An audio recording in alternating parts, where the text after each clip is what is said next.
Chapter 11. Now a certain man was sick, named Lazarus, of Bethany, the town of Mary and her sister Martha. It was that Mary which anointed the Lord with ointment, and wiped his feet with her hair, whose brother Lazarus was sick. Therefore his sisters sent unto him, saying, Lord, behold, he whom thou lovest is sick. When Jesus heard that, he said, This sickness is not unto death, but for the glory of God, that the Son of God might be glorified thereby. Now Jesus loved Martha and her sister and Lazarus. When he had heard therefore that he was sick, he abode 2 days still in the same place where he was. Then after that saith he to his disciples, Let us go into Judea again. His disciples say unto him, Master, the Jews of late sought to stone thee, and goest thou thither again? Jesus answered, Are there not 12 hours in the day? If any man walk in the day, he stumbleth not, because he seeth the light of this world. But if a man walk in the night, he stumbleth, because there is no light in him.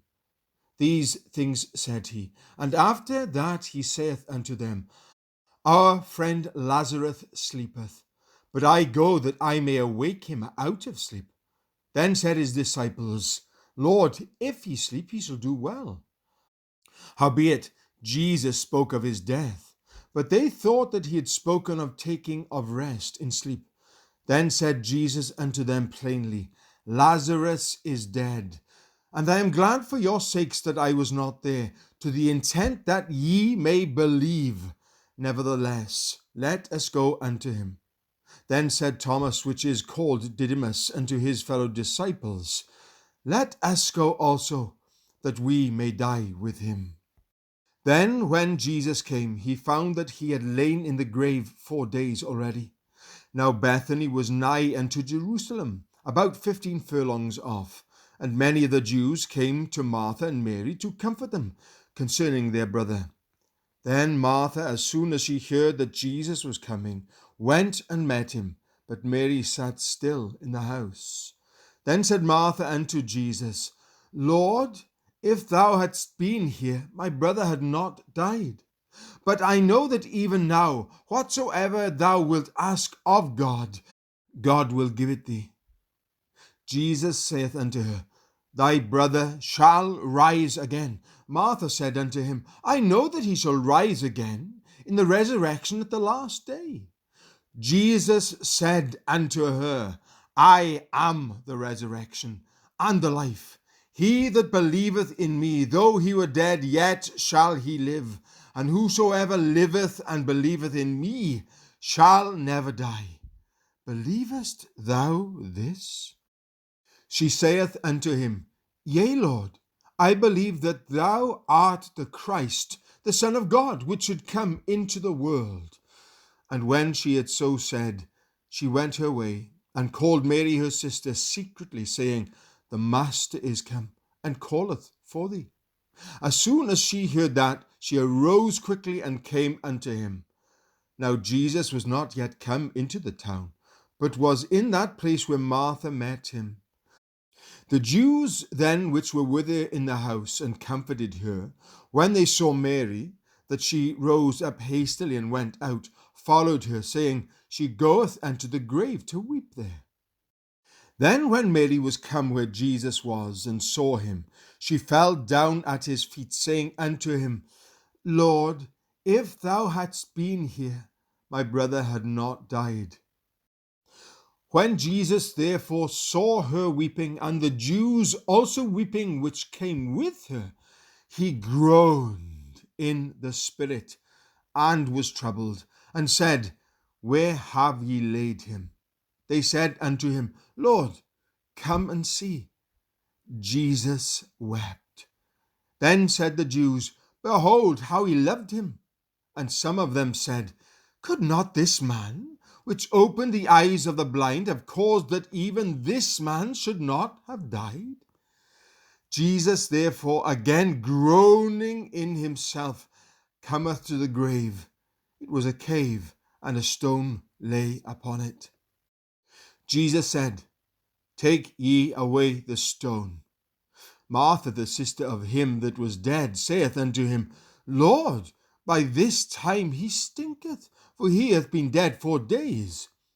Jesus said unto her, Said I not unto thee, that if thou wouldest believe, thou shouldest see the glory of God? Then they took away the stone from the place where the dead was laid. And Jesus lifted up his eyes and said, Father, I thank thee that thou hast heard me, and I knew that thou hearest me always. But because of the people which stand by, I said it, that they may believe that thou hast sent me. And when he had thus spoken, he cried with a loud voice, Lazarus, come forth. And he that was dead came forth, bound hand and foot with grave clothes, and his face was bound about with a napkin. Jesus saith unto them, Loose him, and let him go. Then many of the Jews which came to Mary, and had seen the things which Jesus did, believed on him. But some of them went their ways to the Pharisees, and told them what things Jesus had done. Then gathered the chief priests and the Pharisees a council, and said, What do we? For this man doeth many miracles. If we let him thus alone, all men will believe on him, and the Romans shall come and take away both our place and nation. And one of them, named Caiaphas, being the high priest that same year, said unto them, Ye know nothing at all, nor consider that it is expedient for us that one man should die for the people, and that the whole nation perish not. And this spake he not of himself, but being high priest that year, he prophesied that Jesus should die for that nation. And not for that nation only, but that also he should gather together in one the children of God that were scattered abroad. Then from that day forth they took counsel together for to put him to death.